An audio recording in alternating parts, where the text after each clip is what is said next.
Hello मेरे silver student, कैसे आप लोग। आई होप कि आप लोग मस्त होंगे, स्वस्थ होंगे और बिल्कुल जबरदस्त होंगे। जैसा कि अभी हम लोग का जो चैप्टर चल रहा है प्रकाश का परावर्तन और अपवर्तन, इससे पहले हमने जो था केमिस्ट्री का एक चैप्टर खत्म कर लिया था एसिड बेस एंड सॉल्ट का।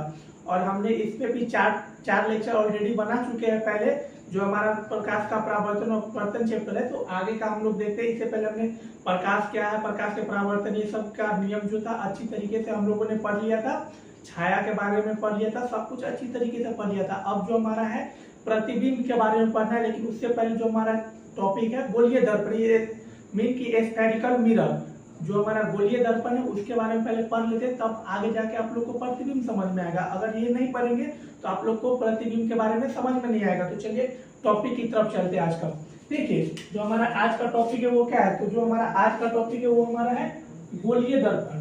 आज का जो हमारा टॉपिक है गोलीय दर्पण, जिसको हम लोग इंग्लिश में क्या कहते हैं, तो स्फेरिकल मिरर कहते हैं। ठीक, अब जानते हैं कि गोलीय दर्पण आखिर कहते हैं किसको है। तो जो हमारा गोलीय दर्पण, हमने यहाँ पे क्या लिखा है कि ऐसे दर्पण जिसका परावर्तक सतह गोलीय होते हैं।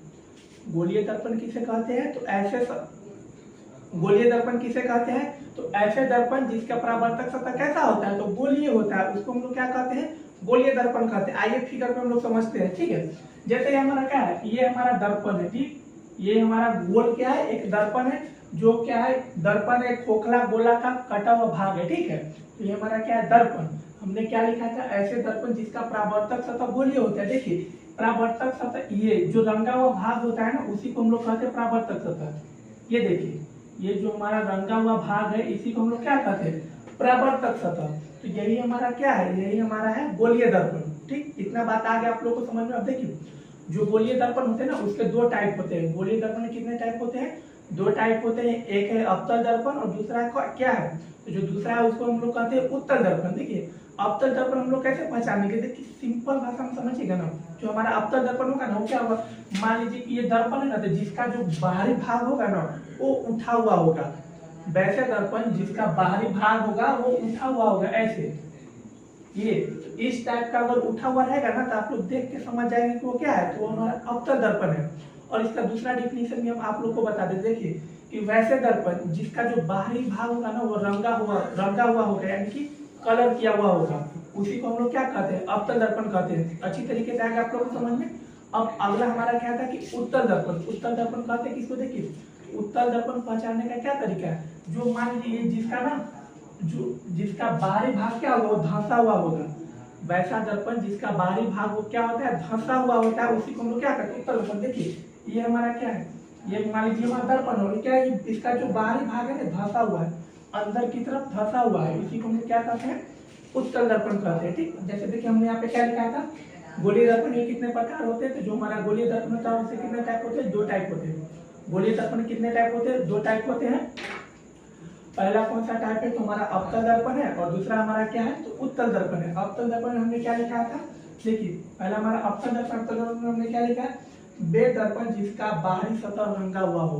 देखिए बे दर्पण जिसका बाहरी सतह कैसा होगा, तो बाहरी सतह रंगा हुआ होगा, यानी कि बाहरी सतह रंगा हुआ बोलिए या उठा हुआ बोलिए, दोनों पहचानने का तरीका दर्पण। ठीक है, कि जिसका बाहरी सतह क्या होगा, रंगा हुआ होगा। देखिए ये हमने क्या बनाया, यहाँ पे हमने अवतल दर्पण बनाया, ये क्या है, हमारा रंगा हुआ भाग है।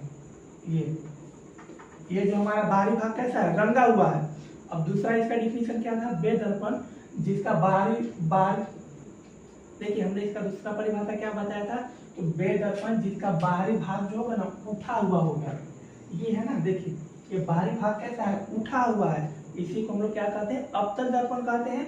या जिसका बाहरी भाग रंगा हुआ होगा, ये देखिए ये रंगा हुआ है, इसी को हम लोग क्या कहते हैं, अवतल दर्पण।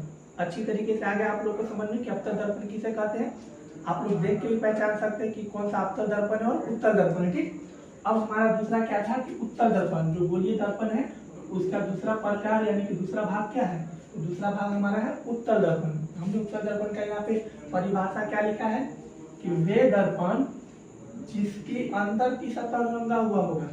वे दर्पण जिसका अंदर का सतह कैसा होगा, रंगा हुआ होगा। देखिए हमने उत्तल दर्पण का हमने क्या बताया कि वे दर्पण जिसका अंदर का सतह हुआ कैसा होगा, रंगा हुआ होगा। देखिए ये मान लीजिए ये हमारा उत्तल दर्पण है, इसका अंदर का सतह ये रंगा हुआ है, ये गोलीय दर्पण है। ठीक है, ये गोलीय दर्पण है और इसका अंदर का सतह कैसा है, रंगा हुआ है। तो जिसका अंदर का सतह रंगा हुआ होगा उसको हम लोग क्या कहते हैं, उसी को हम लोग कहते हैं उत्तल दर्पण।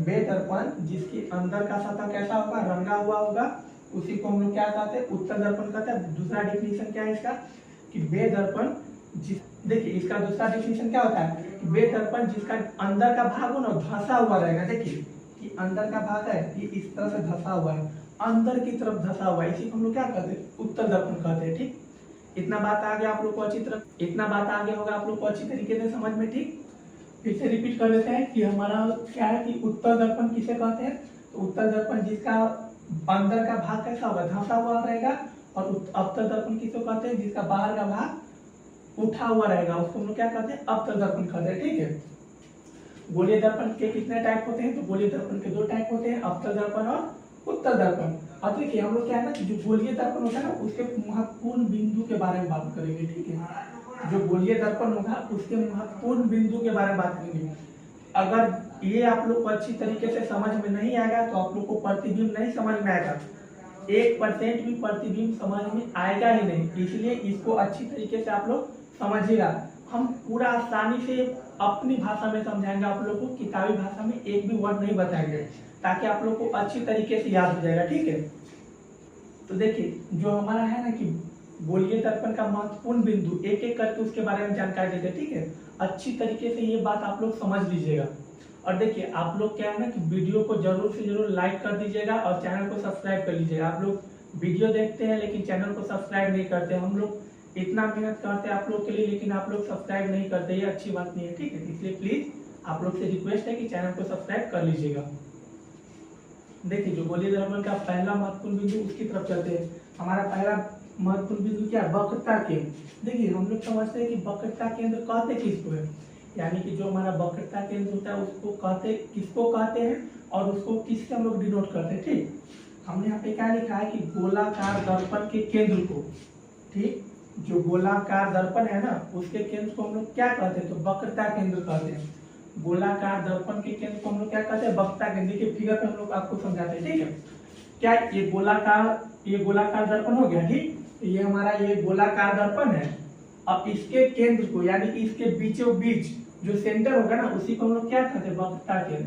तो ये हमारा गोलाकार दर्पण हो गया और इसका जो हमारा केंद्र हो गया, और इसको किससे डिनोट करते हैं, हम लोग सी से करते हैं। ठीक है, इसी को हम लोग क्या करते हैं, वक्रता केंद्र।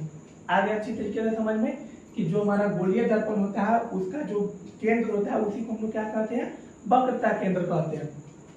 अगला हमारा क्या है, वक्रता त्रिज्या। ठीक है, तो वक्रता त्रिज्या किसे कहते हैं, हमने यहाँ पे क्या लिखा है, वक्रता केंद्र और ध्रुव के बीच की दूरी को वक्रता त्रिज्या किसे कहते हैं, तो वक्रता केंद्र और ध्रुव के बीच की दूरी को हम लोग किस वक्रता केंद्र किसे कहते हैं, तो ध्रुव और जो हमारा वक्रता केंद्र उसके बीच की दूरी को हम लोग क्या कहते हैं, वक्रता त्रिज्या कहते हैं। देखिए फिगर पे समझते हैं।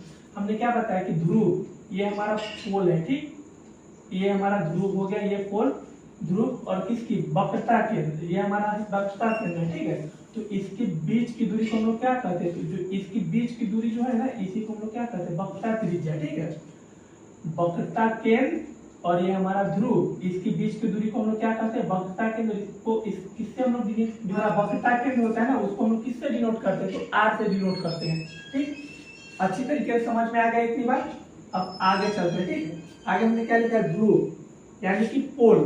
पोल हम लोग किसको कहते हैं, तो जो मुख्य अक्ष है ना, तो मुख्य अक्ष दर्पण के जिस बिंदु पर आकर मिलेगा, जो हमारा मुख्य अक्ष है वो दर्पण के जिस बिंदु पर आके मिलेगा उसी को हम लोग क्या कहते हैं, पोल कहते हैं, यानी कि ध्रुव कहते हैं। देखिए ये हमारा क्या है, ये मुख्य अक्ष है, ये हमारा मुख्य अक्ष है, और ये दर्पण के जिस बिंदु पर आके मिलेगा, देखिए यहाँ भी मिला तो यहाँ भी ये ध्रुव होगा इसका। ठीक है, क्योंकि हमारा गोलीय दर्पण है। इसको 2 पार्ट में डिवाइड करेंगे, एक हमारा हो जाएगा अवतल दर्पण, दूसरा हो जाएगा हम लोग का उत्तल दर्पण।